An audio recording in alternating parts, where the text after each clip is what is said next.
പശ്ചിമേഷ്യൻ സംഘർഷങ്ങളിൽ നിർണായകമായ വെടിനിർത്തൽ നീക്കങ്ങൾ പ്രതിസന്ധിയിലേക്ക്.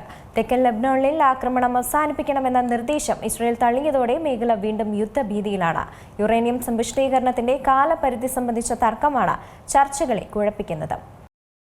പശ്ചിമേഷ്യൻ സംഘർഷങ്ങളിൽ നിർണായകമായ വെടിനിർത്തൽ നീക്കങ്ങൾ പ്രതിസന്ധിയിലേക്ക് കടക്കുകയാണ്. തെക്കൻ ലെബനനിൽ ആക്രമണം അവസാനിപ്പിക്കണമെന്ന നിർദ്ദേശം ഇസ്രായേൽ തള്ളിയതോടെയാണ് മേഖലയിൽ വീണ്ടും യുദ്ധഭീതിയിലായത്.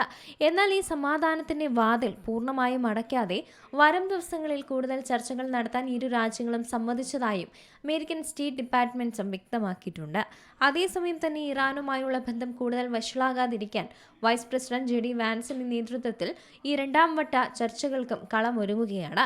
2 ദിവസത്തിനകം തന്നെ ചർച്ച നടക്കുമെന്ന് പ്രസിഡന്റ് ഡൊണാൾഡ് ട്രംപ് അറിയിച്ചിട്ടുണ്ടെങ്കിലും നിബന്ധനകളുടെ കാര്യത്തിൽ ഇരു രാജ്യങ്ങളും വിരുദ്ധ ധ്രുവങ്ങളിലാണുള്ളതും.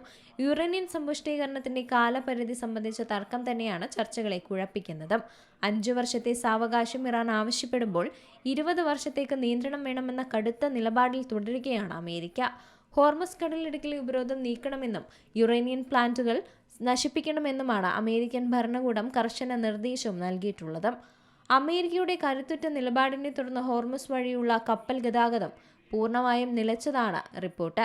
6 ചരക്കു കപ്പലുകൾ ഇറാനിയൻ തുറമുഖങ്ങളിൽ നിന്ന് മടങ്ങിയതായും US സെൻട്രൽ കമാൻഡ് അറിയിച്ചിരുന്നു. വരും ദിവസങ്ങളിലെ ചർച്ചകൾ ആഗോള സാമ്പത്തിക ക്രമത്തെയും എണ്ണ വിപണിയെയും സംബന്ധിച്ചിടത്തോളം അതീവ നിർണായകം തന്നെയാണ്. International desk C Malayalam news.